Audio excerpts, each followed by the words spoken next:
Tonight on the Sunday Sipper Club, we are going to get you ready for Canada Day celebrations with some terrific Canadian wines. And if we're lucky, fingers crossed, Dr. Charles Spence will also be joining us to talk about music and wine pairing.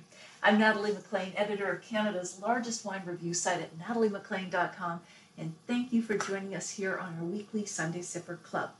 As we get going, I'm just going to check on Facebook that you all can see and hear me. If anyone's logged in early, joined early, please say where you're listening from, what's in your glass, that kind of thing, so I know that you can both see and hear me. I've been back and forth with Dr. Charles Spence from Oxford University this week, and we've been trying to work out some technical issues. I'm not sure if that's going to work. But we'll give it a try. Hey, Malcolm, thank you for confirming that we're live and good to go. Malcolm from Hamilton, who teaches wine courses and, of course, is quite the wine expert himself, having worked at the LCBO and taking various courses. So, awesome. I'm glad we're all live and clear here. So, I think I'm going to reverse the order.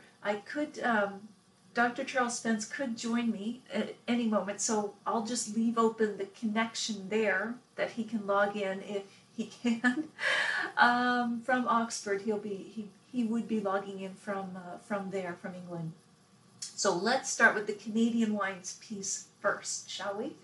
I would like to know which Canadian wine you will be cracking open this Canada Day, or which Canadian wine you've enjoyed most in the past. So nominate your favorite Canadian wine in the comments below, please. Just let me know the one that blew your mind, that you absolutely loved.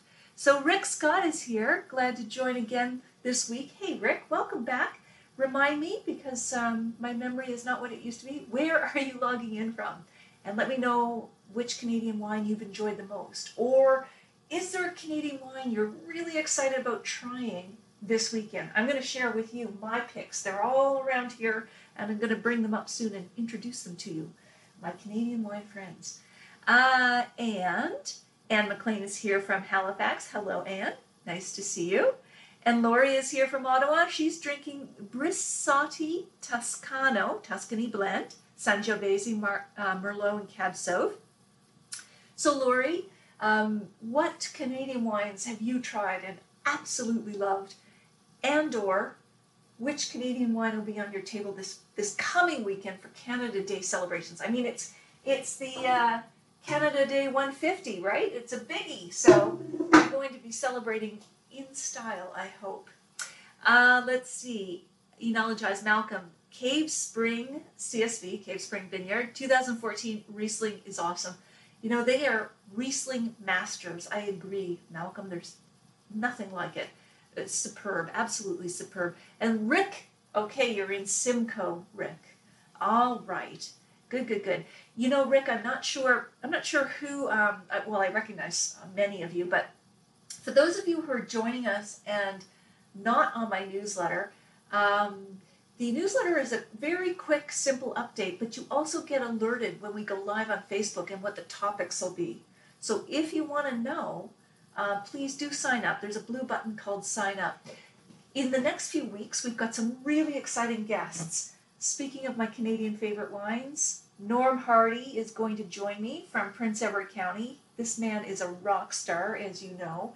He's got that live open oven pizza maker that Lise Gagné, one of our most active community members, last week talked about.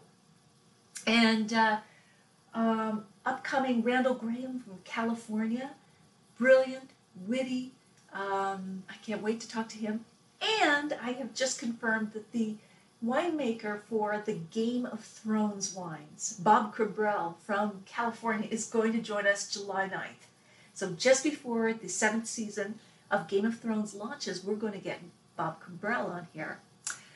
Lori says she's just had a Perseus wine, that's Perseus Winery from BC, on the weekend. Her wine tasting group, did an O Canada wine theme at Gwen's Cottage. Loved it. I love that idea, Lori. Brilliant idea. Who else has had a favorite Canadian wine? Rick, Anne, who else is here? The comments go by so quickly, so just let me know. Which Canadian wine have you really loved in the past? or which Canadian wine are you going to be drinking this coming weekend to celebrate Canada Day? And I'm going to, just for fun, play the Great Canadian Wine Quiz with you as we go along tonight. I just thought we'd have some fun. The first question is, can you tell me the name of the famous Canadian comedian, a famous Canadian comedian who also owns a winery? I'll throw it open there to see if anybody wants to type really quick and be a smarty pants and knows the answer. I will just pause. There are 4 choices here. Famous Canadian comedian who owns a winery. Is it 1, Mike Myers? Is it 2, Dan Aykroyd? Is it 3, Stephen Harper?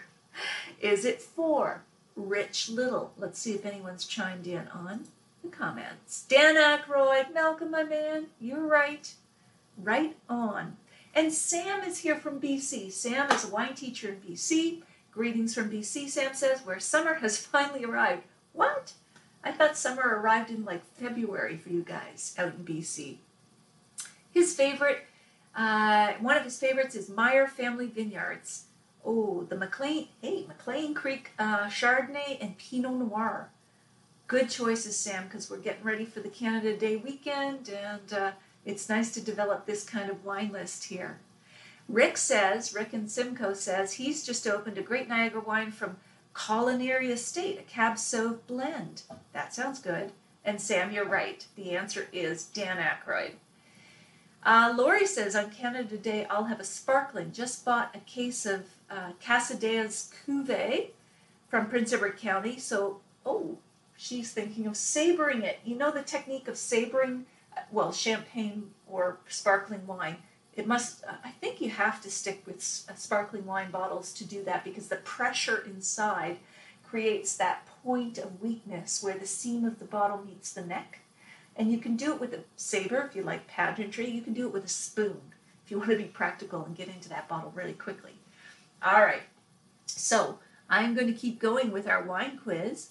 The second question is, what does VQA stand for? This will be an easy gotcha for a lot of you, but let's just see. Let's have some fun. Vintners Questionable Authority, Vineyards Quality Assurance, Vintners Quality Assurance Alliance, or VinQ Allemagne, which is just plain weird because Allemagne is Germany, but I had to throw a ringer in there somewhere. So what does VQA stand for? Anyone, right down there in the comments. Let's see. Let's hear you. Hey, Lori, you're right. First to the button there, Lori. Vintners Quality Alliance. I must say, tonight I tasted for the first, I've had many Norm Hardy wines. And as I mentioned, Norm Hardy's going to be on this show in a few weeks from Prince Edward County. But I think this is one of the first Cabernet Franc unfiltered wines I've had from him, and it's so savory, so delicious. It so turns around my perception of Cab Franc. Not that I haven't had good Cab Francs from Ontario and elsewhere, but this is just delicious times 10. There's something, I don't know, I'm trying to describe it, maybe you all can help me, but it's like savory, mouth-watering, juicy, no bell pepper, dark fruit, fleshy plum. I mean, it's just absolutely stunning.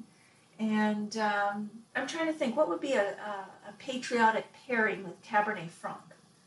Would it be wild quail, a game dish? I'm wondering if you've thought about some great Canadian wine pairings. I'm trying to think of equally patriotic pairings. Here we go. That just hits you and flows in like liquid velvet. So good. Okay, let's keep the fun going. Question number 3. And if you're just logging in here right now for our chat tonight, I'm Natalie McLean, editor of Canada's largest wine review site, and we gather every Sunday at 6 p.m. New York, Toronto time, and we have a lot of different guests here, you know, really knowledgeable, And then we also get to chat amongst ourselves, an informal conversation, which we're doing tonight, kind of flip side. Hopefully Dr. Charles Spence from Oxford University will be able to join us, but if not, we will just carry on. Upcoming next weekend, I know it's a long weekend, but for those of you who can join us, Klaus Reif from Reif Winery in Niagara will be joining us. He has so many stories. He's such an icon in the Niagara region. The following weekend will be Bob Cabral from California, Game of Thrones wines. The following weekend will be Randall Graham from Bonnie Doon. Late July will be Norm Hardy from Picton County. So I've got a good lineup and more to come. Lots more. So much fun lining these people up, learning as we go together. Question number 3. The father of Canadian wine is known as, or is, who is the father of Canadian wine, is what I should say. Is it Johann Schiller, John Niagara, Johnny Grapeseed, or Gordon Lightfoot? Gordon Lightfoot would probably be one of those famous grape treaders, pressing the grape by feet. Delicately, Lightfoot. Paul is here. Paul and Patty from Virginia. Hey, everyone, they say. Paul and Patty here. You're at ZinFest 2017. We'll have to catch the replay. I like that you guys always log in, even at a wedding reception or something. It's good.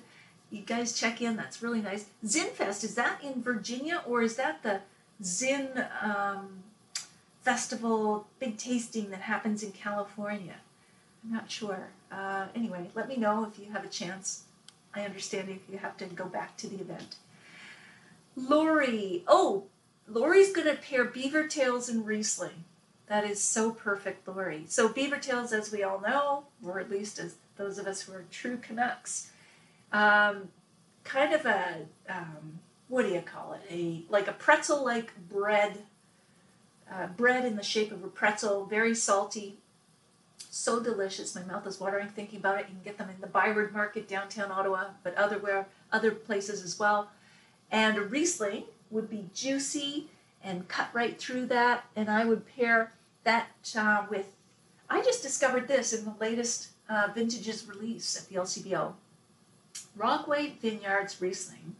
It's pretty amazing. I mean, it's got everything. The juiciness, the fruit fleshiness, the acidity, the backbone, the balance.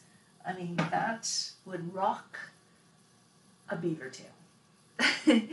Okay. So, Malcolm, haha, nice. Johann Schiller planted vines in the early 1800s near Credit River in Mississauga. Malcolm, you are a font. You're like Google for wine, right? Just ask Malcolm. Don't ask Siri. Ask Malcolm. That's great. Okay, let's keep going here. Question number 4 on the Great Canadian Wine Quiz. And if you're just joining us, let us know where you're logging in from. Let us know what's in your glass. Let us know if you... Oh my goodness. Ding dong. All right. Hey, Charles. Can you see and hear me? Oh, I think he went again. I think Charles, Dr. Spence is trying to log in here. We'll see if he tries again. But we'll keep going until he tries again. That's odd. He flashed on my screen and then he disappeared. He's very hard to track down. Okay, let us keep going with our quiz. And question number 4. Canadian winemakers make extensive use of oak aging, carbonic maceration, hand harvesting, or Prozac. So I like to throw in a ringer. All right. Stephen Andrews is here from Waterloo. Excellent. And he's drinking Australorb. Sauvignon Blanc usually. Could be something else. Could be a red wine from... That is New Zealand, right? New Zealand or Australia? I think it's New Zealand. So Stephen, if you're just joining us, what is your favorite of all time Canadian wine? Just wondering what's memorable for you, because we are talking about Canada Day, and what has been in your glass that you've remembered, or what's going to be in your glass for Canada Day. All right, so any answers on that last question that I just asked? Many Canadian winemakers make extensive use of what? Is it oak aging, carbonic maceration, hand harvesting, or Prozac? Any guesses? Just have a flyer at it. Okay. Hey, Greg. Greg's here from Ottawa. Welcome. He's drinking Trebbiano de Soave, good old Trebs. So that's an Italian wine, but when it comes to Canadian wine, Greg likes Huff Estates Gamay. Huff is up in Prince Edward County, and Gamay is a great grape to try from Canada, and especially Ontario. It's like Pinot Noir, but it has its own signature. Of course, Pinot Noir and Gamay are both originally from the Burgundian region, but we really put a nice Ontario signature on those grapes here in this province. All right, so Malcolm says hand harvesting is what Canadian winemakers make great use of. You're right, Malcolm. Way to go with the answer. Yes. Craig says yes. Thank you. Gamay is great. Yes. Isn't there even a hashtag for Gamay? Go Gamay go, or Gamay go Gamay, something like that. There's a real following, a cult following for Gamay, because I think, and you guys can chime in and let me know why that is, but Gamay is a light, fruity, smooth wine, and yet it's packed with flavor. I find it similar to Pinot. I am biased toward Pinot, I just put it out there. But I do find Gamay offers a lot of pleasure. Gamay also is the grape of Beaujolais, of course. So a lot of people snub it, but it's had a resurgence, and there's been some artisanal attention paid to Gamay, especially here in Niagara. So let's see. Rick from Simcoe says 5 Rose is a good wine. Andrew. Are you responding to Andrew, or is that the winemaker, Andrew? 5 Rose. Is that Rockway? I'm trying to discern what your 5 Rose, which wine that is there, Rick, that you're talking about. Let me share a few other wines that I have here. This is the #1 selling rosé in Canada. It's Malivoire Ladybug Rosé. And of course, Malivoire is a stellar winery in Niagara. It's all gravity flow, meaning they're treating the grapes and the juice very gently. It goes from one level to a lower level, rather than harsh pumping and a lot of manipulation of the wine. And this is just, it's such a beautiful gem of a wine in terms of just the color, the flavor, everything that comes together in this wine. So, got a favorite Canadian rosé? Just post it down there. I'd love to hear. Let's see, what else? Next question. How many wineries are there in Canada? And my data may be needing of, out of date. I'm not sure. So I'm going to throw some numbers out there, but you can correct me if you have more recent data and can prove it.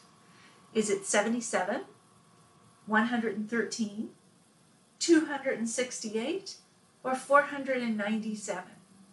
So let me know how many wineries you think there are in Canada now.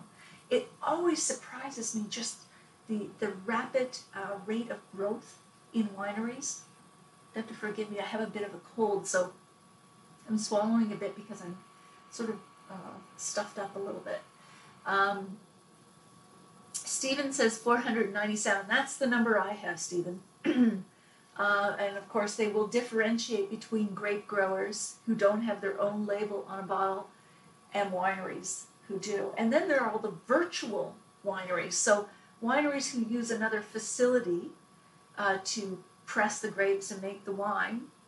Yeah, Malcolm, right. It could be more than 497 now, easily, given the growth in all of the major regions, BC, Ontario, Quebec, and Nova Scotia. And of course, other provinces make fruit-based wines. Fruit meaning usually not grape, but berry-based, blueberry wine, raspberry wine. So, um, but yeah, I do think it's definitely up there. And yeah, it's got to be the highest number. You're right, Rick. It's really big. It's really impressive in terms of the growth these days, in terms of what's happening. So let me keep going, but let me keep showing you some wines. This is Norm Hardy's Riesling. It's been suitably loved in my cellar. And low alcohol. I love what Norm Hardy does. This is just 9.8% alcohol, and yet it's, again, packed with flavor. We have Councilman, a sparkling Riesling, Method Cuvée Clos. I don't know, has anybody tried this Councilman Riesling? Or do you have a sparkling wine that's your favorite from Ontario? Just post it below. I love also the Catherine Brut, both the regular and the rosé from Henry of Pelham. This one is very vibrant, has that Riesling character of lime zest, very fresh. Okay, Malcolm says, there's a great website for Canadian wines, wine411.ca. They say 700 wineries. Holy smokes. Thank you, Malcolm. Good update. Sam says there are over 300 in BC alone, so clearly I need to update my numbers. And that's pretty exciting, given how many wineries there are. And we need to get to that cross-border shipping. Hopefully these things will change this year or very, very soon. Lori says she just attended, the All-Canadian Wine Championships, Uncork Canada and Picton. They had over 1,200 wines entered. 800 were from BC. Wow, they got a lot from BC. Yeah, I've heard the All-Canadian Wine Championships, premium event. I think the most respected wine competition in this country. So that's really interesting, Lori. We should get you on as one of our more active community members like Lee's in a future episode and talk about your experiences judging and tasting in that competition. I'm sure a lot of people would love to hear more from you about that experience. Greg says, Marco Piccoli, I think, the winemaker from Jackson Triggs, makes his Entourage, and I'm in love with it. Entourage sparkling wine from Jackson Triggs is quite exceptional, especially for the price point. So with a lot of these Canadian bubblies, you're looking at maybe $30 to $35 for their entry level. You look at entry level for champagne from France, you're into $65, $70. And of course, they also in Ontario do their premium bottlings at higher price points, but it's such a bargain. Anne says, is anyone traveling to specific Canadian wine regions this summer? Great question, Anne. I would personally love to get back to Annapolis Valley.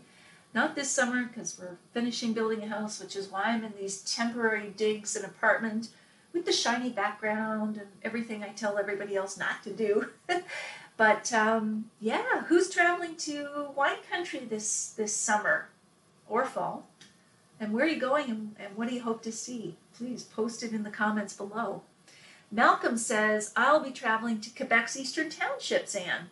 Excellent. Malcolm, I went there a couple years ago and I just adored it. I stayed at in North Hatley at Auberge or Manoir Hatley, I think it was. Excuse me, I'm really stuffed up. Oh my gosh, extraordinary. The restaurants, art galleries, the wineries, all the cheesemakers or the fromageries. It's really a total gastronomic experience. Malcolm was in Annapolis Valley last summer. So Malcolm, which wineries did you visit? Did you get to Luckett, Benjamin Bridge, any of those?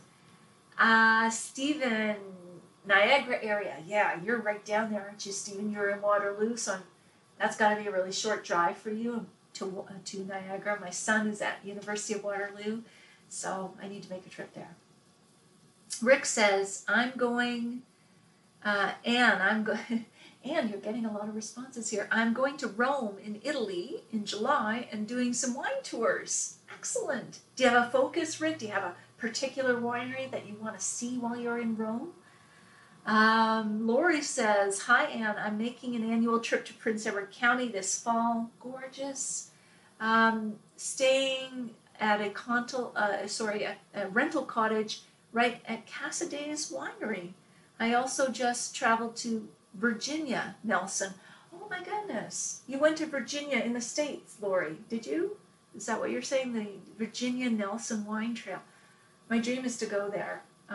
Patty and Paul are on from Virginia, but I want to go see Thomas Jefferson's estate where he first planted the first vines, and I think it was Monticello. I'm so wanting to go there, but also Prince Edward County. I stayed at the Manse in Prince Edward County. It was amazing. Sam says he had the great honor to judge in the 2017 BC Lieutenant Governor's Wine Awards last week. 500 wines competed for 12 awards. Just 12.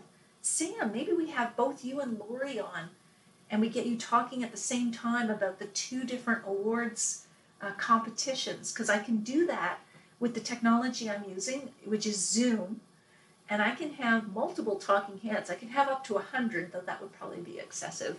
Be like Brady Bunch times 50. So let's do that if you guys are game. I'll talk to you offline about that, but I think that could be a really interesting episode.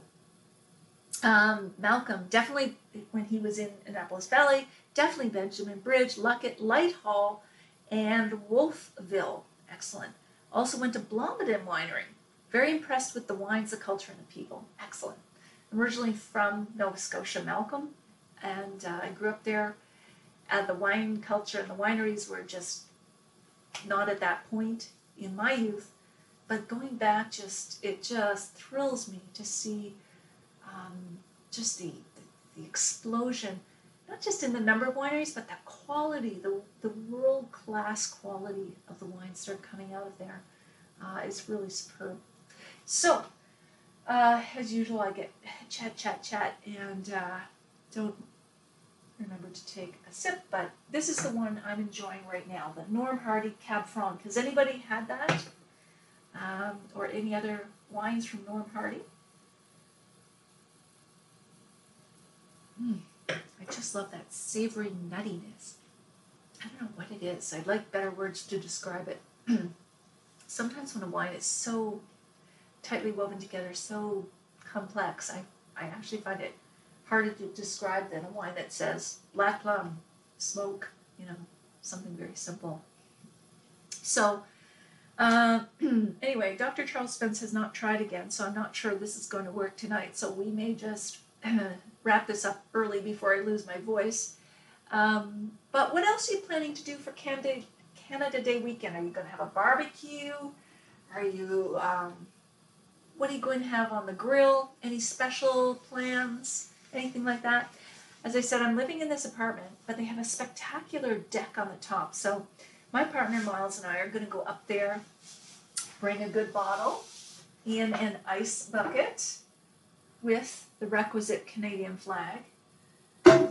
Here's another terrific wine I love from Niagara. It's Flat Rock. Has anybody had Flat Rock? I love their Pinot Noir. Their Rieslings are terrific, always well priced. This is only about $20. And then a very premium, top shelf kind of winery is Toss. Toss does a lot of different wines, Pinot Noir, Riesling, Chardonnay, Cab Franc. Superb quality. One of the premium wineries, I believe, of Niagara. I don't have BC with me tonight, so Sam and others you have to represent, but I mean, there's so many out there, Painted Rock, Burrowing Owl, Quail's Gate.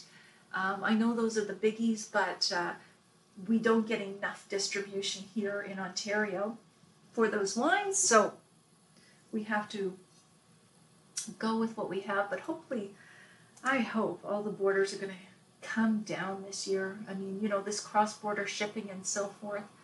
I mean, this is our agricultural roots. It's time, isn't it? Here's another one, 30 Bench Riesling.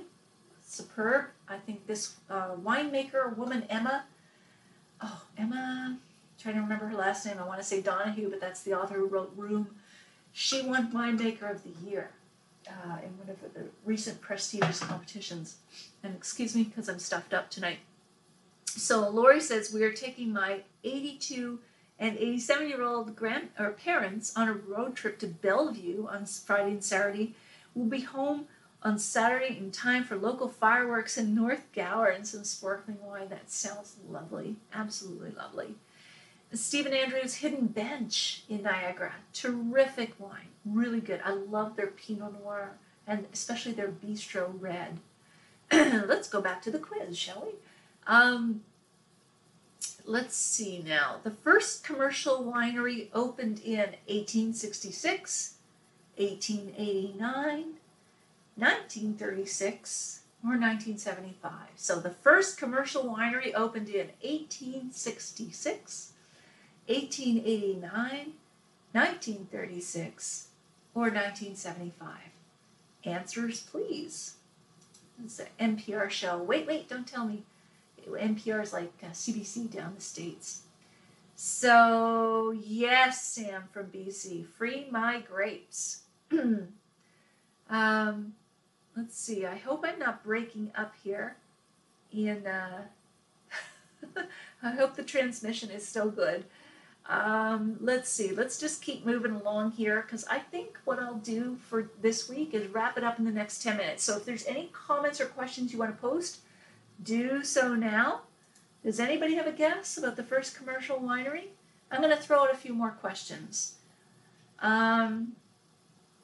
Let's see. Which champion golf pro owns a Canadian winery? Is it Greg Norman, Ernie Els, Mike Weir, or Arnold Palmer? All right. Enologize says 1866. So, Malcolm, that normally would be right in terms of the first winery, but the first commercial winery, I'm told, is 1975 in Enniskillen after Prohibition. So I believe that that's what they consider the first commercial winery. Now, maybe the only reason you would get this incorrect is I phrased it incorrectly. It's probably me, not you. So perhaps I should have said post-Prohibition, the first commercial winery to open was what year? 1975 in Enniskillen. That's what they say. And Stephen Andrews has the correct answer for what pro golfer owns a Canadian winery. It is Mike Weir. And it's also saying on his labels that the profits go to his children's charities. He has a foundation, which is pretty cool. Let's see now. Grapes for ice wine are picked at which temperature? Below 8 degrees Celsius, below freezing, I should have said the first one was below minus 8 degrees Celsius, below freezing, below 8 degrees Celsius, or any nippy winter night. So let's see what you have to say there. Rick is asking what restrictions are in place. You're talking about probably shipping between provinces. This is something that is a tangle of interprovincial laws. At the federal level, as far as I know, it's open and free. It's just that each province has different guidelines and laws, and they're really trying to move toward free shipping. So someone on this chat probably has more intimate and current knowledge than I do in terms of where we are with all of that shipping. But it still has a ways to go. It's not free and open completely. Lori says, minus 8 degrees. You are right. Ching! Right answer. Yes, Stephen got it too. All right, guys. Let's just keep going on a few more here. If you're just logging in, I'm Natalie McLean, editor of Canada's largest wine review site. We are live here every Sunday on the Sunday Sipper Club.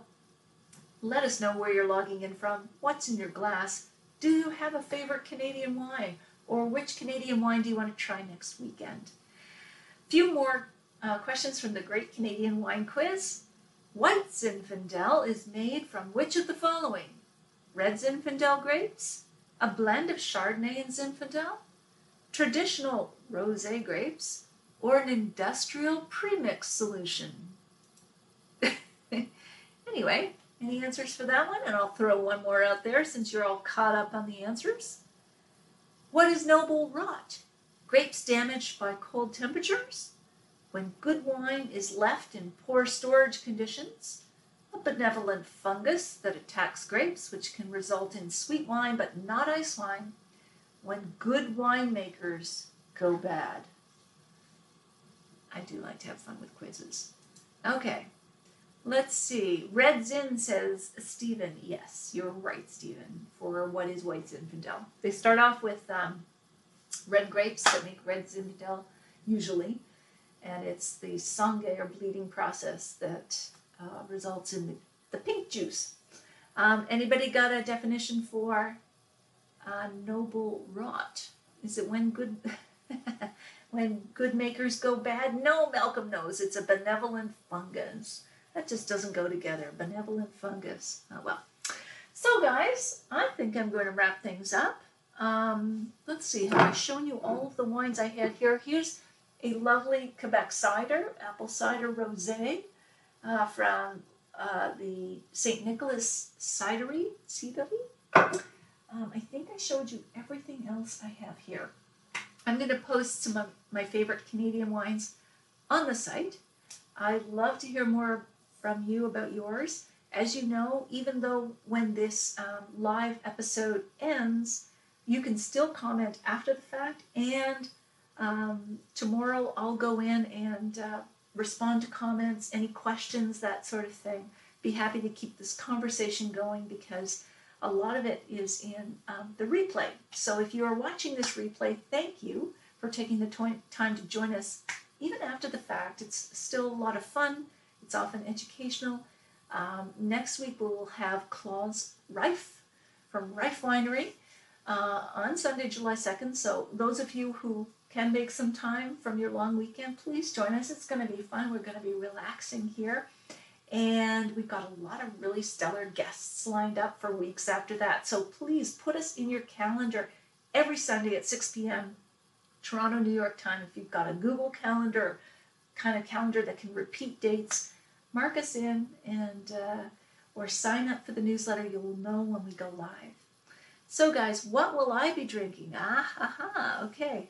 I think I'm going to open some bubbly, Lori. Catherine Brut Rosé from Henry of Pelham is just my all-time go-to favorite. Let's celebrate wine. I adore it.